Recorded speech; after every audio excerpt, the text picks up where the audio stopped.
thank you so much for joining and watching another episode of the She Rises Studios podcast. I'm Adriana Luna Carlos, your host for today, and I have a very special guest with me, Dr. Cesar Quintana of Vida Chiropractic. And so thank you, Cesar, for coming today. You're welcome. Thank you for the invitation. Yeah, I want you to tell us a little bit more about who you are, for those who don't know who you are, and how did you get into becoming a chiropractor and owning your own practice here in Las Vegas? Well, it is a lengthy story. I always like to start off with, give thanks to my parents, because it's because of my parents we moved to Las Vegas in the late 70s. I was born in Tucson, Arizona. My family's from Sonora, Mexico, which is the border right there by Arizona. And when we moved to Las Vegas, we grew up there in the north Las Vegas area off of Eastern or Civic Center and Lake Mead. And since I was a kid, I've always was interested in, I would say biology. I was interested in health. My mom always took care of us naturally. Mm-hmm. So as a doctor of chiropractic, it came upon me at a very young age. At 15, I decided to be a doctor. And when I would go to Toys R Us, there's a lot of stories, but when I would go to Toys R Us, I was always looking at the microscope, not the toys. Mm-hmm. So I was always interested in healthcare. And plus, my mom, she took care of us pretty well from a holistic or natural perspective. And we started with chiropractic at a very young age. And that influenced me. And other things as well, playing sports. I played soccer. We boxed. We grew up in Las Vegas, and went to Rancho High School. I graduated from El Dorado. So there's a little bit of the history, but there's a beginning. And definitely I'm very blessed to have that opportunity to be able to serve the same community, the same shopping center where I started my first job, which was at a Sizzler, making $4 an hour washing dishes. As you know, I'm Bonanza and Easter. That's where my clinic's located. Yeah, I was going to ask you about that. So that's an actual really big piece into your story. I recall that you mentioned you having your practice, your office, in a community that you could serve. So what does it mean to you to be able to do that here in Las Vegas, and who do you truly feel like you want to serve?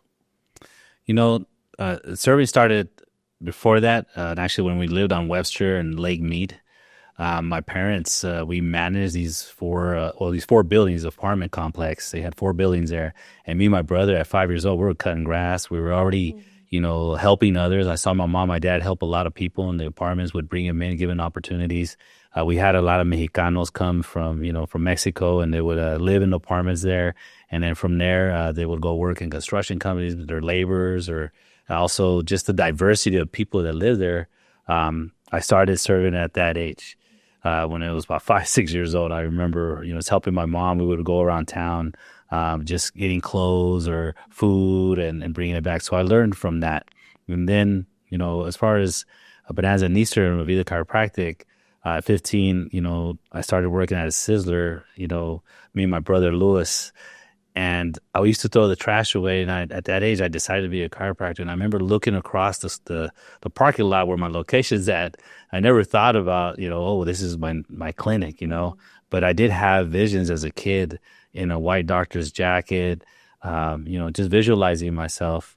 But I always wanted to serve our community, Latino, Hispanic, Raza community here in Las Vegas. And I did serve the community in Phoenix. I practiced in Phoenix, practiced in Florida, my license in California as well. So I always thought about, making sure that the Latino community gets proper high-quality health care, serve the underinsured or the underserved, or communities that, maybe not familiar with the holistic perspective to health. Yeah. So I put the clinic there for that very reason. And so you're very passionate, like you said, about serving the community. What does that look like in an action, like day to day? How do you feel that you really incorporate that when you're at the office?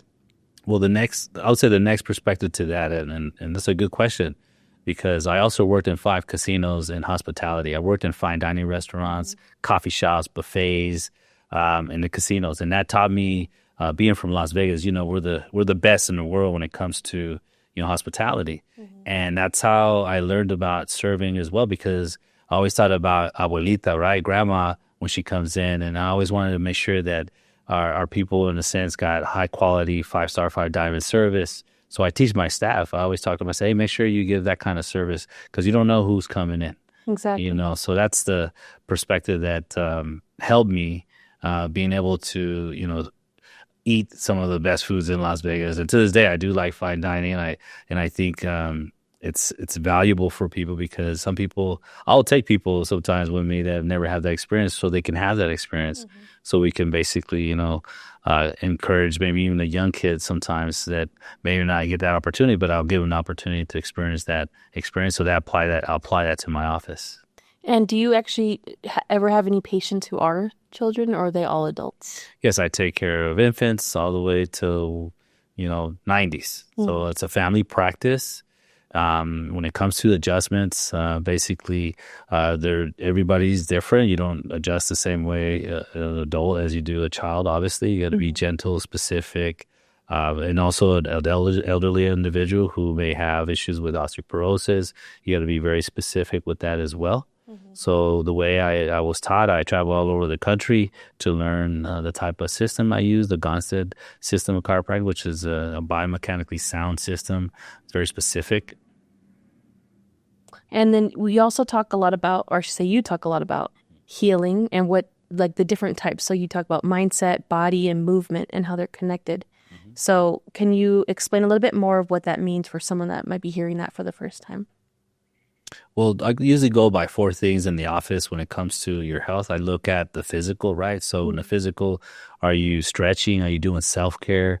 Are you taking the time before you leave the house to, just kind of make sure your muscles are warmed up, And I do recommend people to do yoga, right? To make sure you have flexibility. And as we get older, flexibility is important. But as a chiropractor, the first thing we focus usually is a subluxation. So a subluxation is a misalignment causing nerve pressure, but the symptoms are inflammation, pain, lack of motion, and muscle tension. So when you come to the office, you're going to get evaluated for subluxation first. So it's a subluxation practice. And then once we find where the subluxation is, then we correct it, right? And then after that, it's up to you to maintain on the physical aspect of that. Then there's the emotional component. Some people come in, they're very stressed, right? There's a lot of stress these days. There's a lot of high cortisol in the body. So I talk about that with them. Just depends on the individual. Obviously, self-care when it comes to the mental health is very important these days. So I do have those conversations with people. The other part, right, is the chemical, right? What you intake, how you maintain your supplementation, what kind of foods you eat. Sometimes people are eating foods that cause inflammation in their body. So, I do leave it to the expert. Sometimes I'll send them out. I'll refer them out as well to a medical doctor to get some blood work, things like that. And then the spiritual as well. I think it's important when people have faith.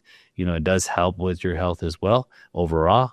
And I do discuss sometimes with people, hey, how you doing? Are you a person of faith, or are you taking care of yourself with God, or are you making sure that you're taking care of yourself when it comes to self-care and those 4 aspects? Yeah, I definitely would say, as being a former patient of yours, you're very thorough and you do ask a lot of questions, and you make sure that you understand like the root of the individual's problem.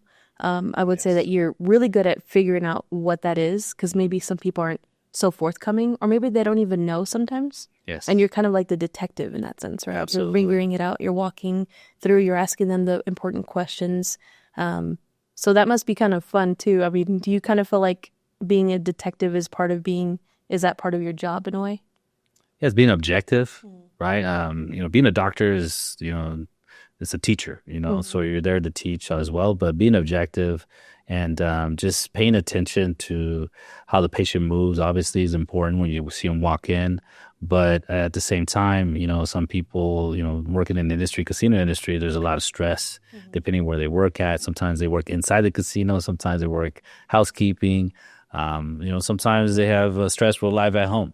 But, I always look for the subluxation first. Once we remove the subluxation, they're able to relax. The inflammation goes down, the pain goes down, and they're less irritable, or they don't complain of the severe pain they're in. Sometimes even get tingling numbness in their hands. Anything that has to do with how the nervous system works. And we know that the brain controls the body, so the brain sends messages to your spine. And if there's any interference, then that's where we as chiropractors, or what a subluxation correction is important for that person to remain, in a subluxation-free lifestyle. Basically, our body speaks to us. Yes. It gives us the signs, the signals, and we have to learn to listen to it. And you really help the patients decode what it's telling what our body is telling us. Yes. So they need to really listen to what you're saying, because sometimes they're just little easy things, right, to fix. People running on empty. Sometimes they need some fuel. Yeah. You know. What are some misconceptions that people have about chiropractors or just holistic health in general that you've kind of run into? I think people, if it was the 80s or 90s, I think people weren't aware of really chiropractic is. So I think now people are familiar with it. Some people use it for more of the acute care, where they're in pain. They only come in when they're in pain. But I like to promote, wellness. Come in when you feel good to maintain that lifestyle. So the way, I run my practice is, hey, I'd rather see you when you're going and you're doing your bike rides, you're climbing mountains, or you're skiing, or, you're going on runs or jogging, and you want to maintain that lifestyle. Because as an athlete, I knew that, I have to maintain my conditioning in order to play soccer for 90 minutes. So I've always applied that perspective. And then the same thing with boxing. You have to be conditioned to last 3-minute rounds for whatever 3 rounds in the amateur world was. But, I think people understanding that in their lives or reminding them. A lot of people need to be reminded, because when you have children, for example, you have a family, you're busy, right? You're getting out of work, you're picking up your kids, you're going to the store, you're worrying about dinner, you're trying to figure out how to, balance that, work-life balance with your family. So I just remind them and figure out, okay, do you have 10 minutes there, 10 minutes over here? At home, if you're watching TV, stretch. If you're talking to your husband or your wife, you could do some quick stretches. If you're washing dishes, there's something you could do in the kitchen to stretch. And that's how me and my brothers have always lived. We've always been pretty active. At home, we're always doing something. Stretching, lifting weights, push-ups, sit-ups. And as you get older, you should maintain flexibility. You don't have to be strong like in your 20s. If you're in your 40s and 50s, you should maintain flexibility so you avoid injuries. Because as you get older, a lot of people get injured because of lack of flexibility and balance. Yeah, I always hear, obviously, movement is the most important thing. Your body should always be moving. And that brings me actually back to a previous question. I know your practice is Vida Chiropractic, and that obviously means life. But beyond that, why did you choose Vida Chiropractic as the title? Well, it started in Phoenix. I practiced in Phoenix when I graduated from chiropractic college. I came back to Vegas briefly, and I moved to Phoenix. And so I opened up a clinic in South Phoenix. Two clinics, one in the north, one in the south. And I just feel life, we have to value life, right? So I want to enhance people's lives by giving them a good adjustment and making sure they go out into the world, right? That when they leave the office, that they're functioning, they have hope, they have, at least less pain, because when you're young, you're not thinking about, what's going to happen in your 30s or your 40s, right? So life is important, which is Vida, so we basically, enhance your Vida, when it comes to your health care. I love that. Yeah, I think it's a telltale sign when we see our parents or grandparents, like we should really pay attention to the types of pains that they do go through, because it is a sign of what we might go through. Absolutely. And, if we can really become in tune with how other people are, just like you said, we may not feel that in our 20s and 30s, but it's inevitable. We're going to go through something, and we're going to probably end up at an office like yours. So we're just grateful that you're here. I know that anytime something happens within our family, I call you. I appreciate it. So you're definitely a trusted person to us. Yeah, I'm here to serve. I always look at my mission. It's always about serving, because I know how difficult it is to be a young person, for example, wanting to succeed. And it's not just chiropractic that I do. As I do community stuff. I am involved.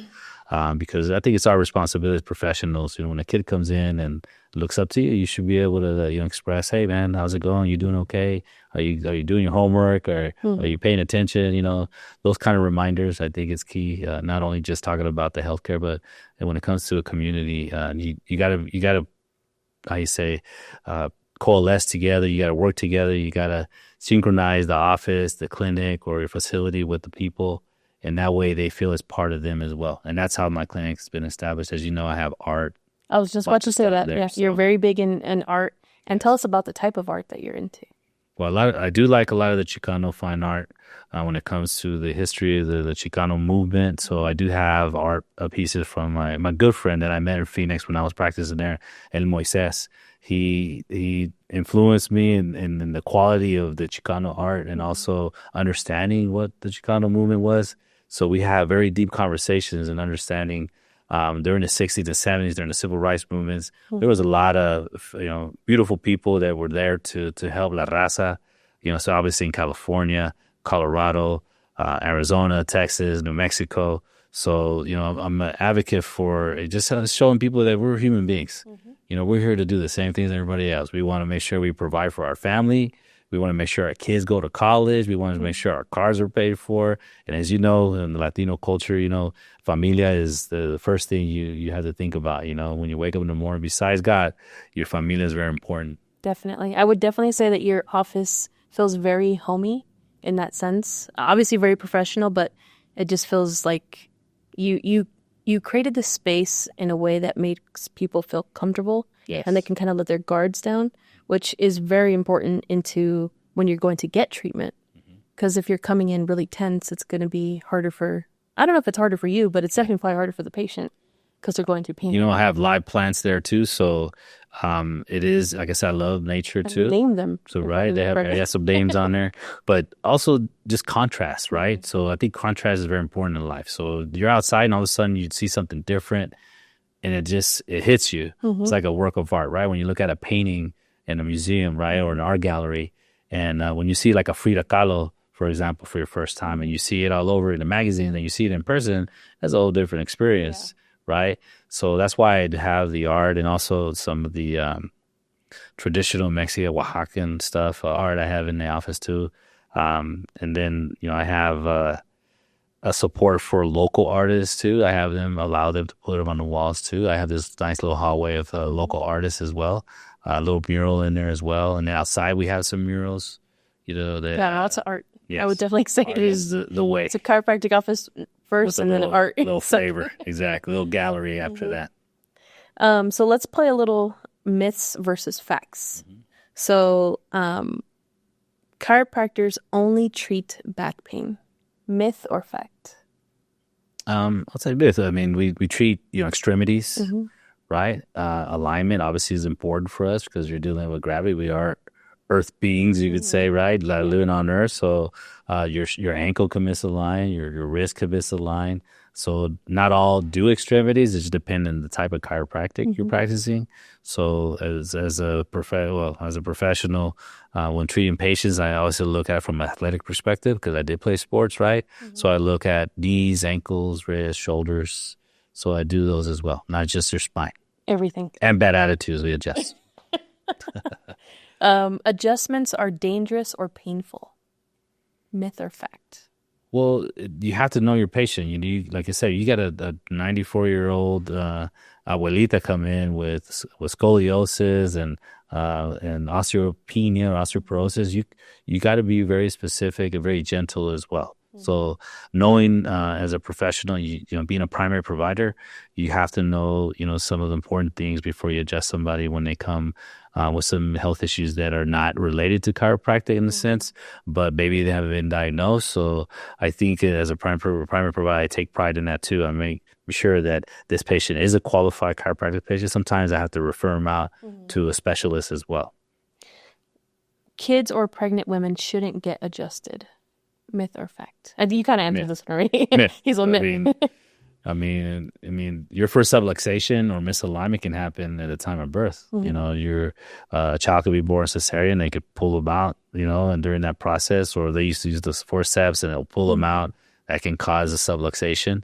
Also, the mother, the stress of giving birth as well, and also the epidural, the injection. A lot of mothers suffer back pain after that. So you can adjust pregnant women as well, to 9 months, up to the day before birth. I've just many patients or women who up to the week before, the day before their pregnancy. It's just also their personal choice. So I do have specific tables that I use for pregnancy. And then with with children or babies or infants, the parents are a part of the process. I don't just say, hey, baby, lay down. No, it's they help me in the process as well and finding subluxations. And then last one. So cracking your own back is harmless. Myth or fact? I think we're all guilty of this regardless. Well, I mean, if you do, ligaments are elastic, right? So in Spanish, we use a rubber band's called liga, right? And if you get a rubber band and you do this a million times to the rubber band, what happens? You lose elasticity. So if you're doing this twisting and turning every day, you're affecting the elasticity of the ligaments. However, we have the muscular system, right, which stabilizes your spine as well. So some people could be prone to losing elasticity more than others. But I think if you do yoga and you control your movement and you do specific types of stretches, sometimes your body will release from that. But when it comes to subluxation, the vertebra moves back and you can't push it forward. So the adjustment itself is based on removing that component of the misalignment. And there's components because it's biomechanics, right? And knowing each region of your spine, like the cervical, thoracic, lumbar, the pelvis, has what they call the surface of the anatomy where the ball, for example, the ball and socket joint has a specific motion. There's different types of joints. So you got to adjust it to that specific joint, and then you correct it, and then you use, stretching and weight training to maintain the spine, because you always want to be in an aligned position, proper posture. We all go through discomfort, just figuring out for you what works the best, and then you stay with it. Definitely posture. I think that's something that we don't really talk about yes. often, like how much of a significant difference it makes if you were to have better posture and the long-term effects of that. What are some major mistakes, and maybe that's one of them, when it comes to health or body maintenance that you kind of see people do? I think, well, for me, it's just figuring out what works for you. I think once you figure out what works for you, you forget, and just being consistent. Every day, okay, you're going to do your stretches, just be consistent. And you'll notice the difference when you stop. Because when you're consistent, your body recognizes it. And you're like, okay, my body likes this, right? I think the consistency and being disciplined, and, especially if you have family. I got a lot of families that come in. Parents are busy. They're trying to figure out, how to raise their kids. And they were healthy at one point, and all of a sudden, it affected them, right, later on. And so being consistent, I think, is important to remind patients.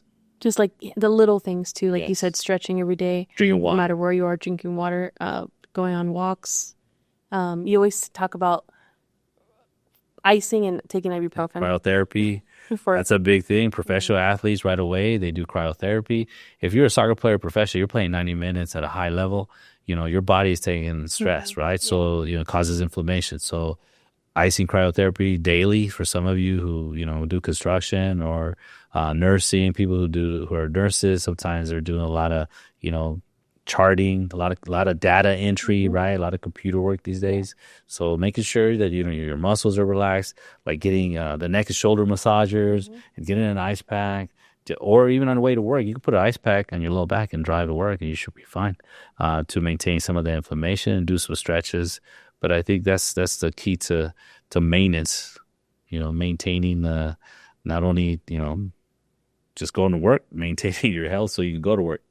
Let's talk about eating and joy-based eating.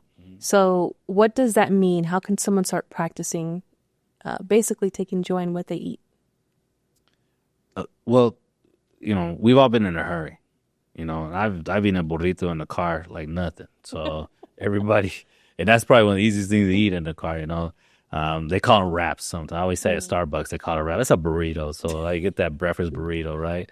But you accommodate to your environment, you accommodate to your lifestyle. But I always believe, like, if you don't enjoy something, don't eat something that's, this is gonna be bad for me. I think obviously in moderation. Some things do have issues for people where they're allergic to it, or gluten is affecting their body. They don't know, so they always should have someone take a look at that. But it's a matter of understanding yourself and how your digestion works, especially as you get older at different times in your life. What you ate when you're 20s as an athlete, it's going to be different later on in your life, and how you digest foods.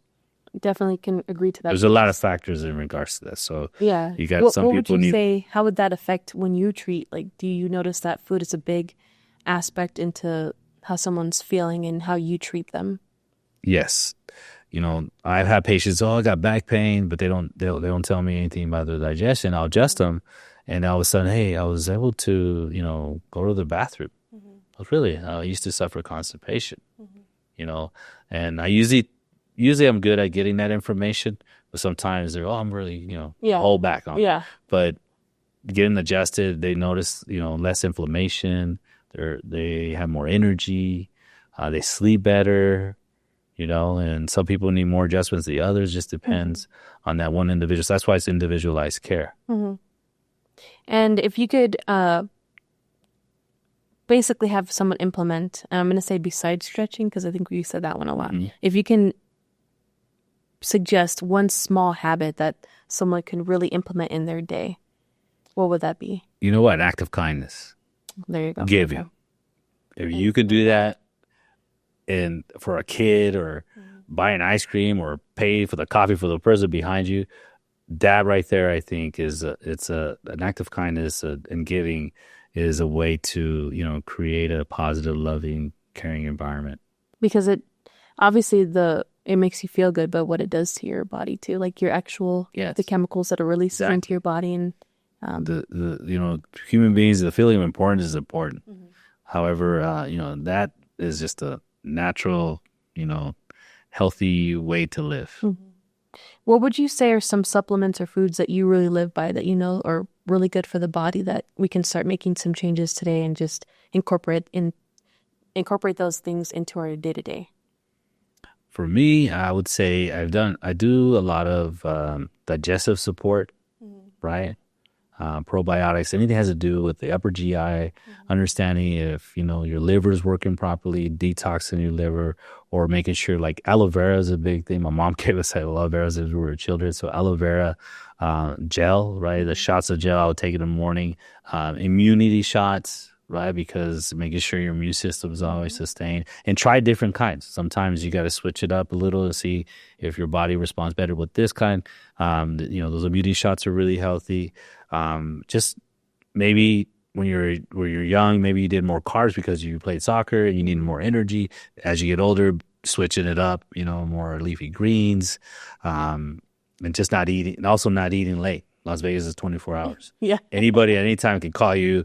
And I remember when I was a kid working sweet shift jobs in casinos, hey man, let's go eat over here. It's 2:00 in the morning, eating Chinese food. Yeah, it's tough. It's hard. I think for a while I was probably a night eater, but it got to me to the point where my GI, for sure, like I've had to really pay attention to more probiotics, making sure like the acidity in your gut is not building up, and a lot of sleepless nights due to poor food choices. And now I don't really eat past like 7:00, no matter what it is. Just drink some tea or something like that. So it plays a big factor. But I've been seeing it a lot nowadays. Actually, a lot of individuals are struggling intensely with digestive issues and their GI in general. You know what? For young kids, hot spicy got really popular. The Cheetos. Yeah, maybe that's what it was. Right? The Takis. Yeah. Right? And if you weren't used to it, and all of a sudden you got a large population outside of Mexicanos eating it, right? So a lot of people that were used to that, plus the chemicals in it, right? So that affected a lot of children with that. I got kids coming with acid reflux, 18, 19 years old. So what do you say to them?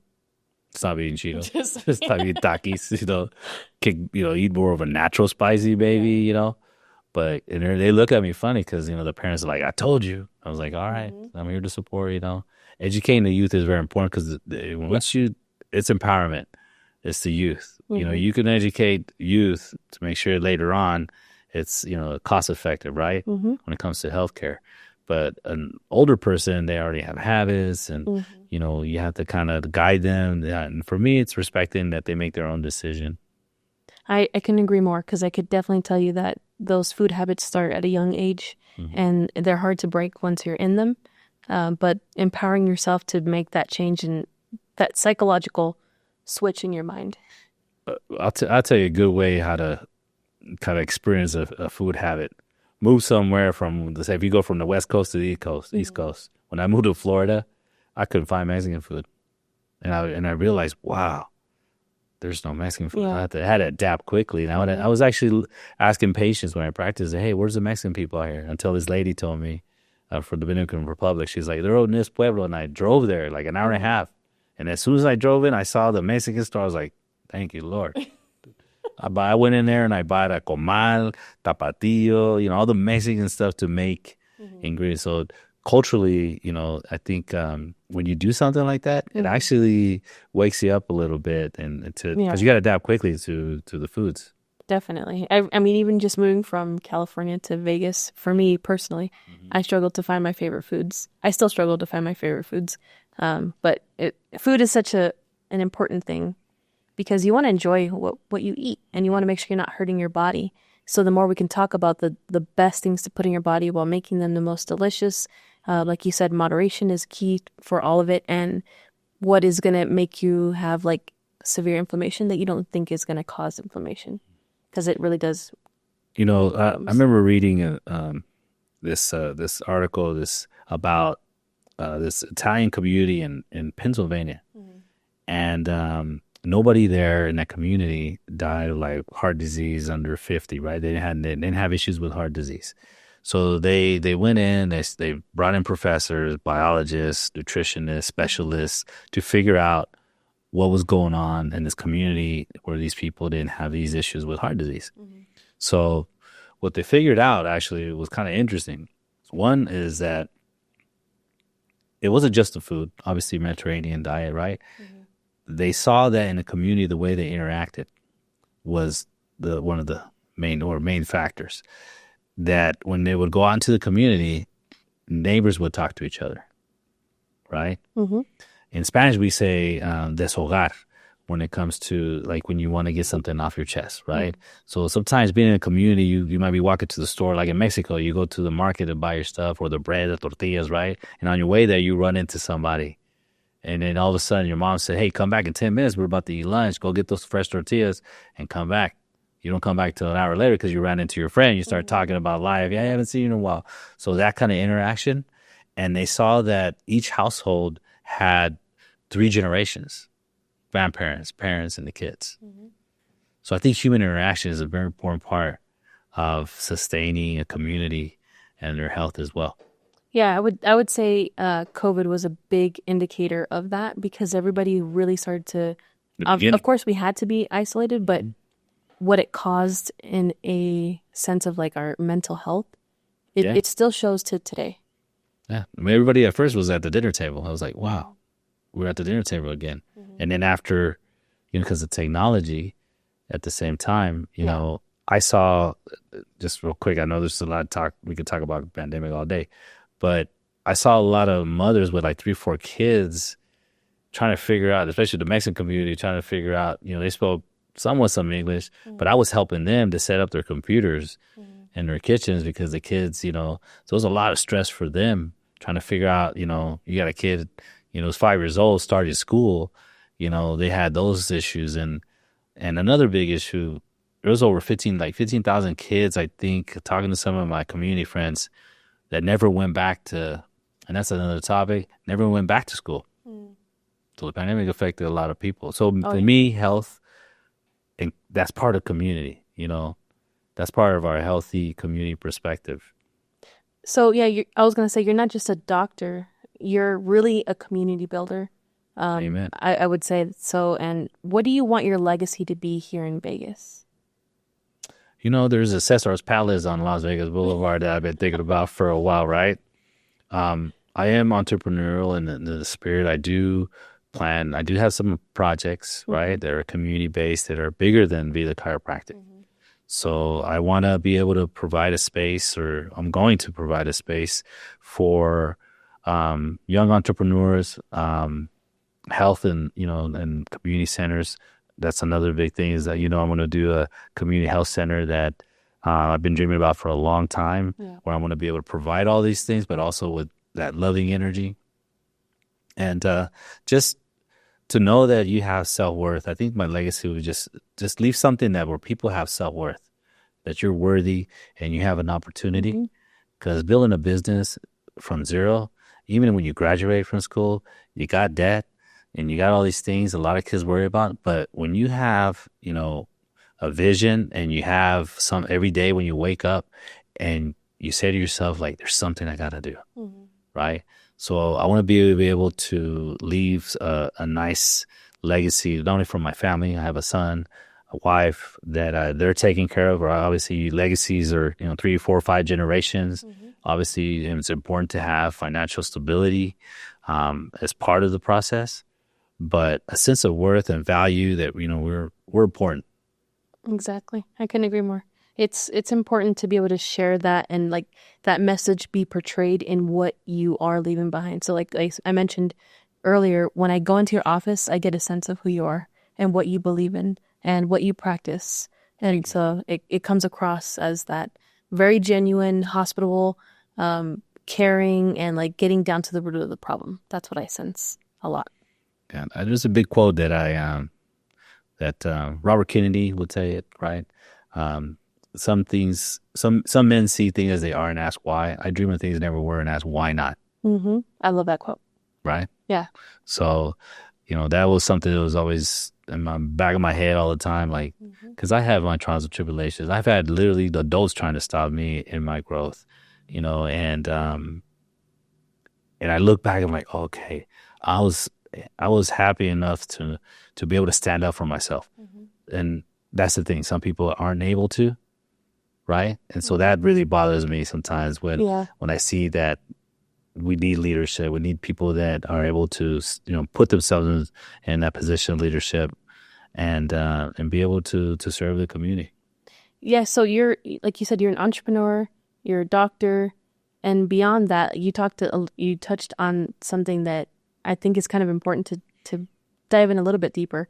When you said that you even had adults who basically weren't supporting you, right? They're trying to tear you down. So what is it like having a business when you're in the business to help people and yet people are kind of against what you're doing? How do you go through your day and make that make sense and like not let that stop what you're doing? And when it comes to that whole adult experience, I'll say the biggest one for me first, I have to talk about it because when I went from Rancho High School to Chaparral High School, I was looking to become a doctor already, and I was playing high-level soccer, working to get a scholarship. Chaparral would not let me in. My parents moved in that neighborhood. It was mostly, I would say, mostly a white school, white students, white people, you could say, or Anglo-Saxon, however you want to say it, right? I had a lot of friends who played there. And I would try to transfer over, and they wouldn't let me in because I was from Rancho High School. My mom was crying. The first day of registration, I'm sitting in a principal's office to register at school. Wow. And I'm here translating for my parents. My mom's crying. My brother's like, what's going on? The principal wouldn't let me into school, even though I went to summer school there. I told him I want to be a doctor. And I thought to myself in that moment, it's like, wow, this is an adult trying to stop me from becoming who I need to become. Doesn't mean that it's direct, but it's just the lack of knowledge, right? So I took that and I ended up going to El Dorado to graduate. And the funny thing is, I ended up meeting them in the final that year for soccer, and we ended up beating them 2-1. And I took that as in like, okay, now I know why I had to go through that in order to understand. And I don't regret the situation. I just think I learned from it. Because I think we have to teach even the bad situations in our life. Sometimes people, Martin Luther King, Gandhi, Mother Teresa, Cesar Chavez, Dolores Huerta, Corky Gonzalez, all these people who were before me, they kind of did the same thing at a different level. So I always looked at they suffered, they went through a lot of stuff. However, even Jesus, right? So for me, it's just a matter of like educating people, and one way I do it, as you know, is sometimes I'll just give them some good food. Yeah.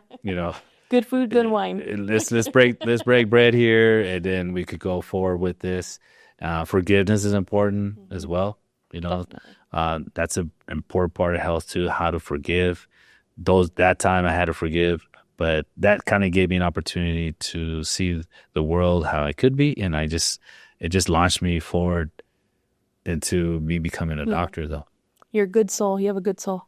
Everything you touch on is like people who have a similar story, so to speak, and the way that they view life. I know they're listening and they can feel everything that you're saying. Because I do. I definitely align with a lot of the things that you touched on and just the family dynamics and the toughness that you have to go through, but yet you didn't let that be the chip on your shoulder. You didn't let it stop you. You always persevered.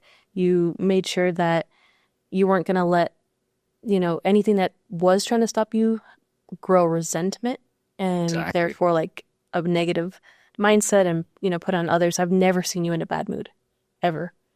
It's kind of, Yeah. And that's my nature.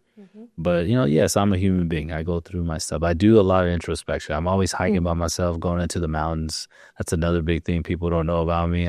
I'll disappear into them. Since I was young, I would go to all these different trails around here, Valley of Fire, and I would just go into the mountains just because I felt like that was the spot for me. Yeah. That what I would think about my life, and how to, and nature, being in nature and just sitting there thinking like, man, what would the Native Americans do when they're sitting up here, watching all those old Western movies, and the cowboys and Indians or Native Americans. I just come from Tucson. I think that's my innate perspective, being Native.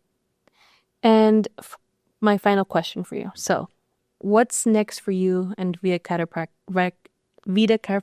and what are you most excited about now? Like, I know you have a lot of projects, but if you had to pick what you're most excited, what would that be? Well, knowing that I have some people around me support me is really cool. When I'm doing this, because being I'm an artist too, by the way. I do pencil art. Being able to create it's a beautiful feeling. It's kind of like this setup over here, right? Being able to give that environment for creation is, to me, vital. Just like our country was established, they allowed the space for us to come together from all parts of the world, right? The diversity, and having that always in my hands more often, I think is super helpful for me to continue what I need to create. And so I do have some personal projects with some partners that in a month it would be, everybody will know, and has to do with community at a higher level, you could say. I am going to, it's going to be encompassing our community, the Latino culture, cultura, and making sure that, we do things in a self-determined way, self-determination, but also in a loving way where it's not about, oh, I'm successful now, I'm gonna conquer you. No, it's like, hey, bro, check this out. Yeah. Sit down, get something to eat. We're chilling. Oh, your culture's cool, my culture's cool. We can coexist together. Kumbaya, whatever, however you want to look at it. But having the ability to create and having the space more often of that, and that's something I had to work at. And building clinics here, Phoenix, and also South Florida, and California. I had some projects going there, and you just got to keep going. Don't stop. Just like Winston Churchill said, that was another quote: "Never quit, never quit." Whatever it is, sometimes it's going to take longer, but you're going to be presented with all kinds of obstacles. But you just never quit. You just keep going and going and going. And as an artist, how do you know when you finish your project, right? And then one day you're like, "Oh, this piece is done," and you walk away and you put it on a wall, and it's the people's. And at that point, you start on to your next project. And if you have that feeling, and you deal on a daily with your mom and what you guys have going on, it's like there's something else we got to do. Yeah, always. It never feels like it's going to end. And like you said, once it's done, it's like, cool. You don't want to touch it again. Yeah. You just want to enjoy it. Exactly. I love that. Well, thank you so much, Cesar, for coming on today and really diving deep into Vida Chiropractic, what you do, who you are. I feel like we got to learn a lot. Did you have anything else that you wanted to add in before we close the session? Right now we're going through a process with immigrants and with the Latino culture, and let's just be kind. We've all come from some place. Exactly. Let's be kind to people. If it wasn't for my parents having me as their firstborn in the United States of America, I am a citizen of the United States of America. My parents became residents because of me. And I think, we're not here to destroy. We're here to love, just like everybody else. And let's just be kind. Let's not create chaos for people. We both have to, as human beings, from a male and female perspective, I would say, just remember, where you come from. Mm-hmm. And that's, I think it's important to look back in history. And right now we're living a very historical time again of just picking up people, Yeah. and that's very unkind, and it does come back, not in a fierce way. It does come back to you. And the Latino culture, the people are misunderstanding us. And I think we need to, to put it in perspective. Like, you know what? Maybe you have a sandwich in your lunchbox when you eat. We got burritos, we got mole, we got salsa, we got everything. And we're okay with change. Mm-hmm. Let's change together. Love it. Unity. I think, like, at the end of the day, we're all human, Yeah. right? We can relate to one another. We can understand one another. And it really shouldn't matter where we come from. You should always have humility, empathy, Yes. and love for one another. Like you said, love. It's the most important thing. It cures everything. Absolutely. Change is the only constant in the universe. I mean, we're always, looking from, I always say, go to outer space, look at the earth and see what it is, but it's okay though. We're going to get through it. Definitely. Well, thank you, Cesar, so much. I really appreciate it. And thank you, everyone, for watching another episode of the She Rises Studios podcast. Thank you all so much for joining another episode of She Rises Studios podcast. Please follow us online at She Rises Studios. You can also visit our website at www.sherisesstudios.com.